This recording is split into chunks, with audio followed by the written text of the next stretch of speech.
বহু কাল আগের কথা। কোনো এক দেশের এক প্রত্যন্ত গ্রাম। সেই গ্রামে ছিলেন এক পাদ্রী। গ্রামের একমাত্র গৃহস্থের দায়িত্ব ছিল তার উপর। গ্রামের সবার সঙ্গে তার খুব সদ্ভাব ছিল। গ্রামের যে কারো বিপদে আপদে আর কাউকে পাওয়া না গেলেও তাকে পাওয়া যেত। ভালো মানুষ হিসেবে তার সুনাম ছিল প্রচুর। প্রচণ্ড শীতের এক রাত। বাইরে কনকনে ঠান্ডা পড়েছে। পাদ্রী রাতের খাওয়া সেরে ঘুমানোর আয়োজন করছেন। এমন সময় দরজায় বাইরে থেকে নক হল।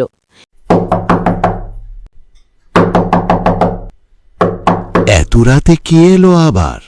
আমরা অনেক দূর থেকে এসেছি। আজ রাতের জন্য যদি একটু আশ্রয় দেন। অবশ্যই, আপনারা সবাই ভিতরে আসুন। আপনারা সবাই বিশ্রাম নিন, আমি আপনাদের খাবারের আয়োজন করছি। এই তো রাতে কে এলো আবার? তিনি দরজা খুলে দেখলেন বাইরে জনা মানুষ দাঁড়িয়ে আছে।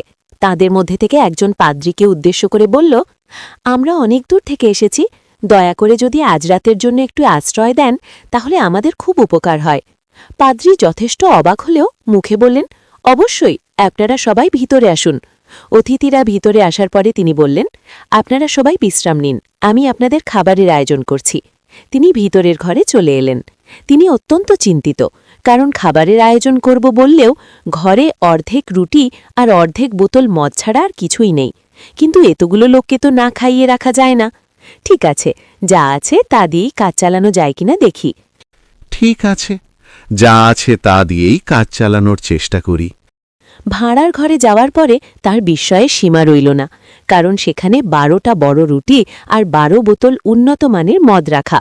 তিনি খুবই অবাক হলেন, কিন্তু তখনকার জন্য ব্যাপারটা চেপে গেলেন। রুটি আর মদ দিয়ে তার অতিথিদের খুব ভালোভাবে আপ্যায়ন করলেন। বাকি রাতটুকু এভাবেই কেটে গেল।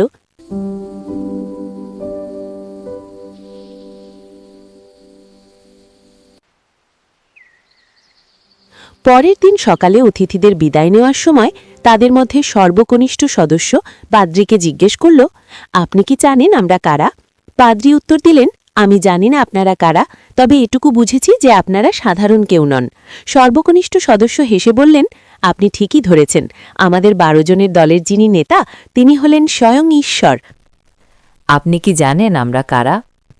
আমি জানি না আপনারা কারা, তবে বুঝতে পারছি আপনারা সাধারণ কেউ নন। আপনি ঠিকই ধরেছেন, আমাদের নেতা স্বয়ং ঈশ্বর। আপনি আমাদের খুব খুশি করেছেন। আপনি এখন ঈশ্বরের কাছে যেই বর চাইবেন, ঈশ্বর আপনাকে সেটাই মঞ্জুর করবেন। আপনি আমাদের খুব খুশি করেছেন। আপনি এখন ঈশ্বরের কাছে যেই বর চাইবেন, ঈশ্বর আপনাকে সেটাই মঞ্জুর করবেন। আমরা সবাই আপনার উপর খুব খুশি হয়েছি। আপনি এখন ঈশ্বরের কাছে যেই বর চাইবেন, ঈশ্বর আপনাকে সেটাই মঞ্জুর করবেন।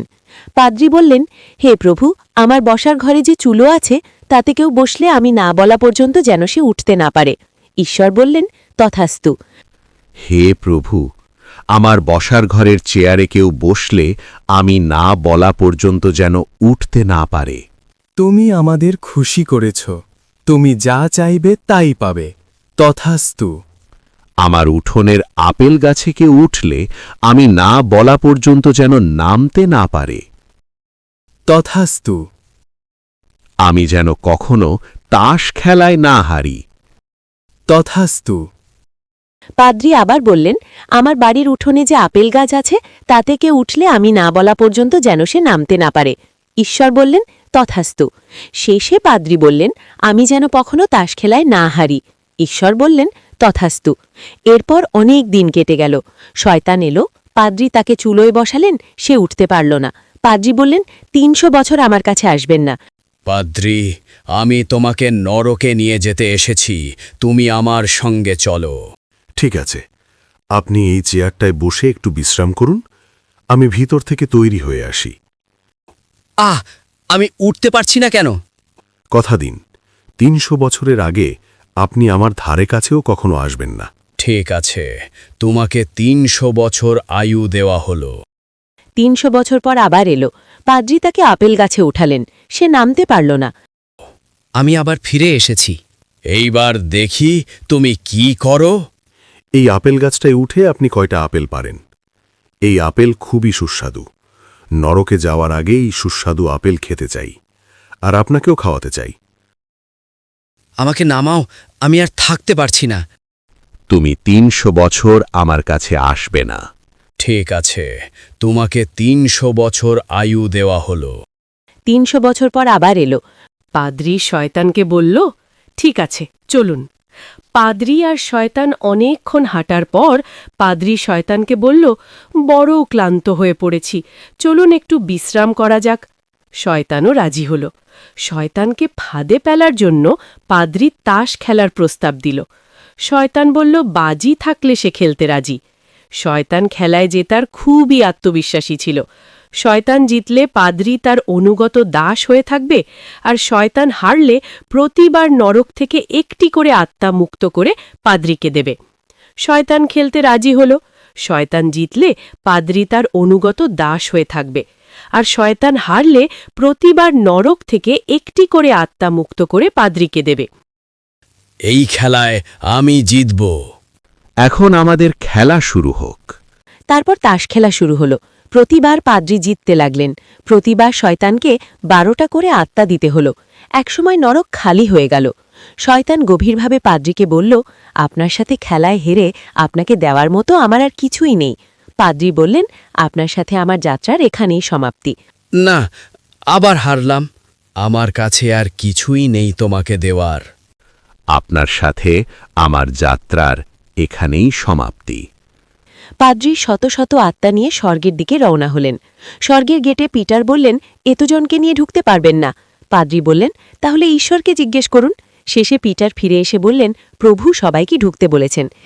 এতজনকে একসাথে স্বর্গে ঢুকতে দেওয়া যায় না। তাহলে ঈশ্বরকে জিজ্ঞেস করুন। তথাস্তু, সবাইকে স্বর্গে প্রবেশ করতে দাও। আমি ঈশ্বরের সাথে কথা বলে আসছি। প্রভু বলেছেন সবাইকে ঢুকতে দিতে। এইভাবে পাদ্রী নিজের বুদ্ধির জোরে শুধু নিজেকে না, শত শত আত্মাকে স্বর্গে নিয়ে গেলেন। ভিডিওটি ভালো লাগলে অবশ্যই লাইক দিন। আপনার মতামত জানাতে কমেন্ট করুন, আর এমন আরও দারুণ ভিডিও পেতে এখনই আমাদের চ্যানেলটি সাবস্ক্রাইব করে নিন। বন্ধুদের সাথে শেয়ার করতে ভুলবেন না। আপনার একটি শেয়ার আমাদের অনেক বড় অনুপ্রেরণা। বন্ধুদের সাথে শেয়ার করতে ভুলবেন না। আপনার একটি শেয়ার আমাদের অনেক বড় অনুপ্রেরণা।